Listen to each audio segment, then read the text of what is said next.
Okay, I'm going to call back to order the meeting of the Board of Supervisors, and we're going to take up item 6.13. That's our 2:30 item, consideration of impacts resulting from recent and pending withdrawals from county treasury pool and potential changes to county investment policy. And we have our tax collector and our auditor controller. Turn it over to you. Thank you, Mr. Vice Chair. So Patrick Sullivan, Treasurer Tax Collector. Yes, I'm here with Genevieve Harrington, Auditor Controller. I will try to be brief on this and get through this quickly. So just for some background, what's begun happening for the first time, as far as I'm aware of with the county, is that we have districts that are attempting to leave or separate from the county treasurer's pool. So the county treasurer and in turn the county auditor provide services for both the county, the schools, and a variety of special districts, including water districts, fire districts, cemetery districts. So last year was the first time we had a district attempt to leave. They actually were partially in. They had opened an account. We weren't aware of it. We weren't aware to the extent that they were attempting to separate. And the de facto position in all of these districts is that the county treasurer is, by statute, their treasurer. So that really is not viable for us. We cannot have districts that are operating accounts without our knowledge. We basically have to have control over those. We provide their banking services, and we invest their funds. And it's difficult to separate the two. So the choice we gave that district last year was essentially you're in or you're out, right? You need to either be with us, and it's government code supported, yeah, and the district has the choice.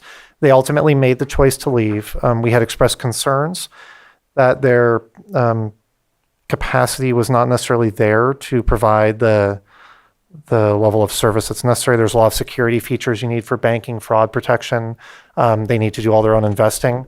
But ultimately, we walked them through all of our concerns, and they did choose to leave. But they fully exited the pool. And so that one has now resolved. For better or worse, we have concerns, there are issues. But they chose to, instead of returning to the pool, they have chose to exit. And this means you're not their treasurer anymore. That's the biggest distinction. That's right. Just saying that them leaving completely means that Patrick Sullivan is not named as their treasurer, which is a very big distinction between the fire and RCD situations. Exactly. And so, yes, that is the distinction now, is that this is the first time we're faced with a district that wants to invest on their own, but also wishes for the county treasurer to remain their treasurer. So I'm going to do their banking.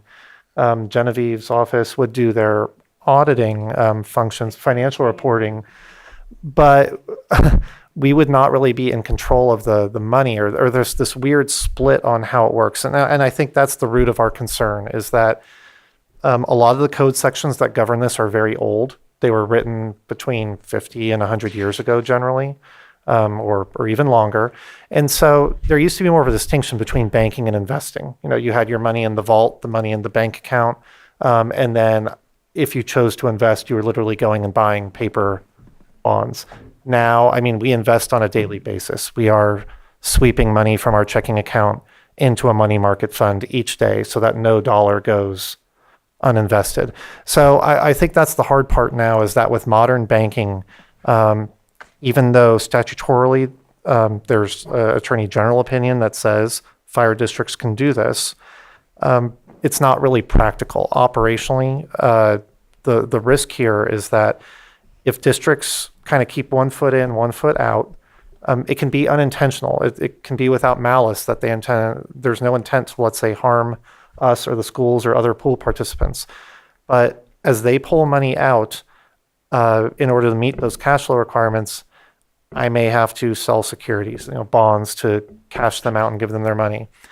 Like right now, for instance, you can get a higher rate in short-term accounts, like short-term pool accounts, or short-term bonds than I can give in the pool, because we're making some sacrifices to lock in longer-term rates. So if you take money out right now, you can go grab a higher return somewhere, and then theoretically next year, that district could put the money back in. I have to credit them with that new rate of return. I have to buy new bonds at a lower interest rate. So Even with the best of intentions, there's an inherent instability that comes with this. And this is something we're wrestling with for the first time. So we had that district leave last year. Right now, there are 2 fire districts that are at some stage of the process doing this. We have some of the same concerns we had with RCD about ensuring, whether there's really the capacity to do banking operations. There's a higher cost for small districts than what we incur. So financially, we're not really clear that this is beneficial for them. But at least as it stands now, it appears they have the right to do this. The complex part now, how we're trying to understand how to respond to this, is what do we do with the fact that these districts wish to potentially stay in with the county treasury while investing on their own. And yeah, that they would keep enough money with us to pay their bills so that when they submit requests for a check run with our office, that the auditor controller's office cuts those checks, approves them, that we are then, my office is doing all the associated banking, ensuring the cash is there, monitoring them. This is complicated for us, and what we mostly want to ensure is that we're properly protecting the other members of our treasury pool. And so that's why I started throwing some options out there. At first, we thought we'd have to revise the investment policy in order to do these. Really, over the last few weeks, we've been able to develop more information since we drafted this memo. Essentially, most of these do not require any actual change to the investment policy. My original goal here was to determine what changes may be necessary and then return with a policy. But the most likely outcome is that we do not need to actually adjust the policy. We just need to come up with a course of action and how we want to proceed. So I was hoping to have some discussion.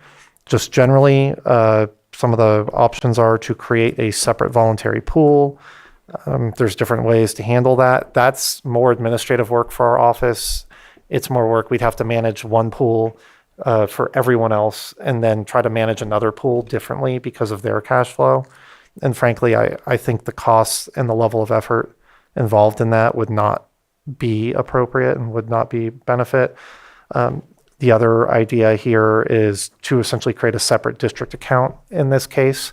If the fire districts end up keeping me on as their treasurer, yet they decide to invest on their own outside the pool, they would have a separate bank account. I just want to touch on that when a district, according to the government code, when the district goes partially out and stays partially in, they're able to name our Lake County treasurer as their treasurer, but then they don't have to listen. So, I think it creates a hole. It might have been inadvertent, but if they were to leave, they would have to name an actual treasurer. If they stay, you're the actual treasurer. But this halfway in and halfway out, where he's being named, but no advice is being taken, and that sort of thing. Anyway, I just think that there's a black hole being created accidentally. Yeah, and to highlight that, that's part of the problem because these codes weren't really written contemplating someone would do this. It's more of a way they've now been interpreted to allow a district to do this. There's contradictory language about who decides how much to invest, like that the treasurer has the authority to decide how much money would even be permitted to go into an outside account. And because this is a fairly new thing that's being pitched to districts, it isn't really tested. So I'm faced, and in turn, the auditor's office is faced with these contradictory pieces of statutory language in this circumstance. So yeah, that one idea is to create a separate account. It would just be for banking. It would not be invested. So essentially the district in that case would have whatever amount of money it doesn't need to maintain their cash flow would be in their outside account being managed and invested under this new model they want. That may be the cleanest way to do this, is that if they are going to appoint me as their treasurer or leave me appointed as treasurer, then we would not be doing any investing for them. We would simply be doing their banking until at some point they're ready to take that over on their own, or ultimately, I suppose, there's still the option of returning to the pool. Another idea was that there's a county that does set a minimum balance threshold for voluntary participants. Beyond that, pool earnings are restricted. that could be viable as well, but that's also confusing because of exactly what Ms. Harrington mentioned, that we have these conflicting codes and it's not clear how we're supposed to handle it. So again, we haven't had a whole lot of time to review this. The county isn't the party that initiated this, so we're responding to something that other districts have done. So I'm sorry I'm not presenting a cleaner set of options. It's because we are still working through them. So, Supervisor Pyska, or I'm sorry, I didn't know who Supervisor Sabatier. Far away. Appreciate you bringing this. Mr. Sullivan and I have been discussing this for quite some time. I've been trying to meet with the fire district. It just hasn't worked out. I want to say a couple key things. One, I think either you're in or you're out, because if you're going to dance and go in and out, it's going to have an impact on all of the other investors in the pool. And I think our job is to protect the trust that is given to us when people are in our pool. And some of them have no choice and they have to be in our pool, like the school districts. And so I think we figure out a way to either you're in or you're out, and good for you, good for anybody who thinks they can do their own investment and work with another contractor to do their investment. More power to you, and I wish you the best. But we have to protect what we have. And so when people are pulling out millions of dollars and you're having to not allow investments to mature, then we're all going to have to take a hit in some way, shape, or form. And I know you've been able to either reduce or mitigate that impact, at least for this one, or in the past. But it's never going to work out perfectly. I know in the conversations with the fire district, they've been there's been that conversation of you might have to pull everything out, you might have to choose. They're looking to figure out what they want to do. I think we need to give them a window of when they can make that, so we can make sure we have a liquidity, so that if they do pull out, the rest of their funding in the pool is available and not being pulled out again from an investment that does not get to mature, where we have to pay fees or fines for it. I think a window, 9 to 12 months, something like that, would help. I think that if they do want you to be their banker by state law, that can still be the case. I really think we need to put things in writing on how that works, so that there's an understanding of what that means. What are your responsibilities? What are their responsibilities? And since there's another fire district potentially doing this, this could be a template that can be used for how those types of relationships can work. Right now, it's not in writing and it's murky. And let's not keep it murky. Let's get it written down so that everybody knows what the rules of engagement are. I think that we also hit this situation potentially, I don't want to fault, but we haven't engaged with our investors in a way that we could be engaging with our investors. And so I don't want to create the investment or the treasurer committee. I think that comes with a lot of bureaucratic processes. But if there's a way to have an investment oversight committee to invite all the investors and talk to them about what's going on, invite them to our quarterly reports that we get from Carlos, I think all of those things would help inform those investors as to what's happening in our investment pool, because we listened to the presentation that was given by this new investor that they're using, and it was very misleading as to what the county does. They're saying that we're not doing treasury bonds, we're not doing management of the investment. Well, we do. We do those things. And so it felt like they were utilizing words that maybe couldn't be seen as a lie, but that wasn't necessarily painting the truthful picture of what the county is doing when it was an investment. Again, that's on the presentation by the investors that the fire districts took interest in, not the fire districts themselves. I think that they only know what they know. I don't think that they were misinforming their board or anything like that. I want to make sure that that's clear. So that's my personal opinion on the direction that we should go. I think we need to protect our investment as much as possible for the sake of those in the pool, and we need to set the stage so that we have a successful relationship if it's going to continue banking, and a continued positive relationship with the rest of our investors as well. Supervisor Pyska? You had yours up first. Yeah, I agree. You're in or you're out. I don't want to do this. I think some outreach is probably appropriate to the investors, maybe just sending them the quarterly report that we get, a link to the video. I don't think we need to have a new committee or something. I think it's important to have that outreach so that if they have questions or if they get approached, we already have the relationship like you suggested, and they feel comfortable asking questions or coming to us. It's just maybe we just need to spend more time building that relationship so that when they do get approached by these predatory groups, they know where to go. And then there's no requirement for you to be their banker, correct? Or is there? Unfortunately, some of the districts, and in this case, fire districts included, the default, the minute the district is birthed, the county treasurer becomes de facto their treasurer. And then ultimately they can choose to remove me and appoint their own. That similar laws exist for a lot of special districts, but the default is the county, because typically on most districts, should they ever dissolve or become insolvent in some way, they default back to the county. We ultimately take on services in many of these areas. So that's the underlying reason for it, and also that they're too small. So I can't, as far as I'm aware, I have no way to choose. If they don't name a new one, okay. Yeah. But they don't have to use the Treasury. This is, so there was major debate over this, and ultimately there was an opinion by the Attorney General that said they can do this. It's grabbing a certain code section that says their board can exercise authority to do investments. And this is what I was saying, is that the code sections involved, many of these are a century old, and unfortunately when revisions happen, they weren't uniform. So I don't know that this is the way anyone ever intended it to be, but it does appear to be what they can do. Okay, well, I'm in favor of in or out policy. We have to protect all of our investors and our investments, and no ins and outs. Supervisor Owen?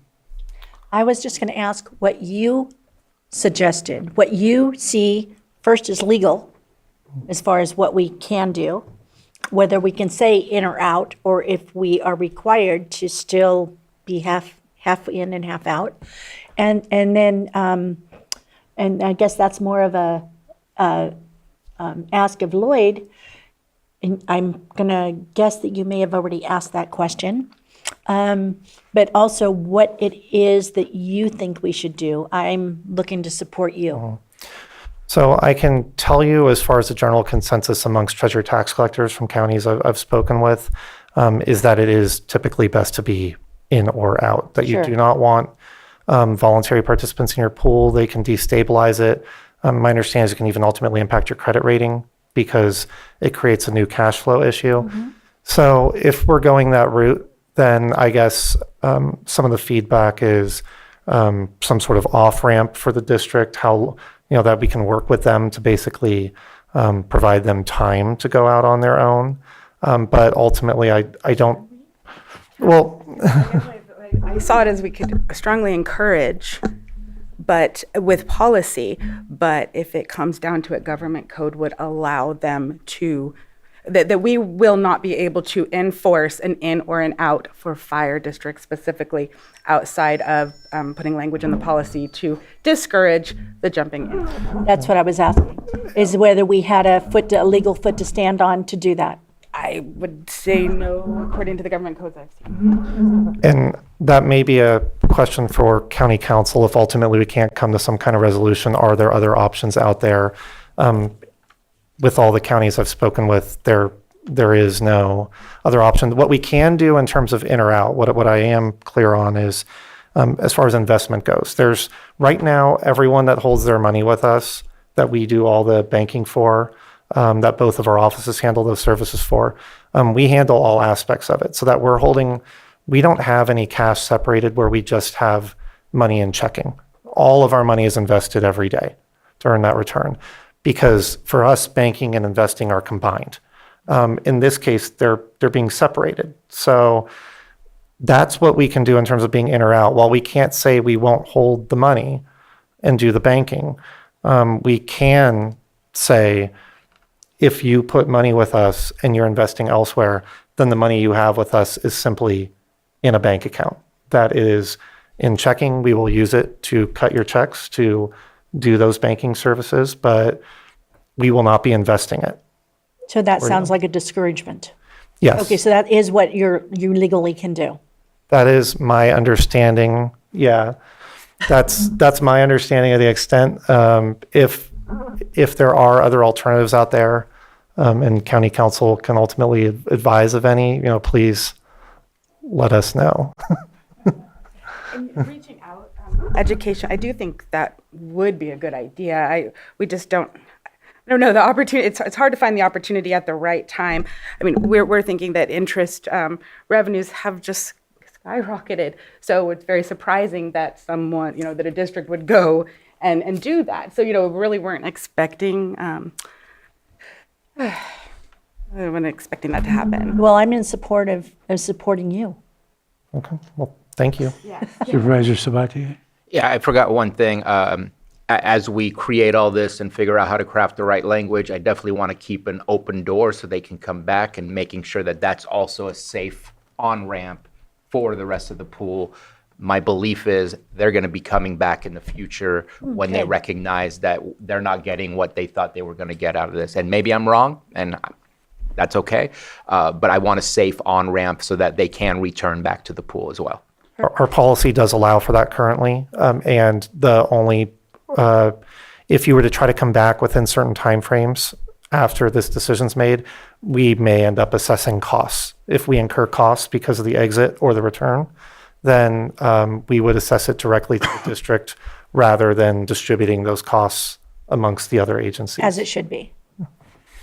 And where I'm at, I think I also agree, you're either in or you're out. So if they want to be out, that's their choice. But I think we would have to have this separate account for banking, because our primary responsibility is to all of our pool members as a whole, I believe, to look out for everybody's interest.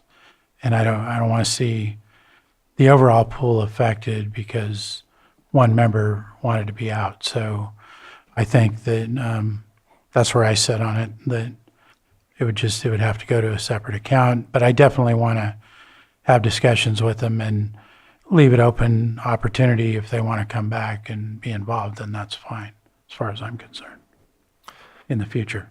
Yeah, I agree. Well, then, thank you for the feedback there. And I think, as far as I'm aware, we are able to take that action without changes to the investment policy. The investment policy is coming back in December anyways. We were doing a review on it. But I will check in with both our asset management firm, I'll also connect with county counsel's office and just see if there is any additional language that should be added. But as of right now, I think that we can just engage in direct discussion with the fire district and come up with a sort of a game plan on how this is going to work. And hopefully soon we'll have a better understanding of what these two districts are planning to do, and we'll be able to respond accordingly. All right, I'll go ahead and open it up to the public. If we have any members of the public that would like to speak, come up, state your name, you'll have 3 minutes. Tom Lasik. I'm surprised that there's so many people here to talk about numbers. But yeah, I think in and out, it appears to me the district is trying to get the benefit and lead the risk with the county. And I think that that's not healthy for the rest of the districts and the rest of the funds that are there. So I do support what the board is doing, and I do support what Mr. Sullivan and the auditor is suggesting. Yeah, it seems like it really needs to be articulated to any district that is intending to do this, that this is a consequence, that you don't, yeah, you'll get your checking account, but you're not going to get the investment. You're on your own. And if you really want to be on your own, then you're on your own. You're out. Leave the door open if you want to come back, but this is too much risk and liability for the county and for everyone else that pays taxes to that. Thank you. Thank you. Anyone else in the chamber? Seeing none, Johanna, do we have any hands online? No hands online. I'll bring it back to the board, and it sounded like we have consensus. Do we need to make a There's motion? no action. There's no action. I don't think there's any action to take. If there is action that we need to take, we can return with that. We are going to engage in further discussion with the fire district. But at this time, I think we can just cover it during our regular policy review in December. And you feel like you've got enough information from the board? Yeah. Thank you for the input. Because this involves potentially the investment policy itself, which your board does have ultimate approval over. I just want to ensure that whatever course of action we take is going to be in alignment with that policy wherever it's going. Thank you. Okay, thank you. We'll go ahead and close that item.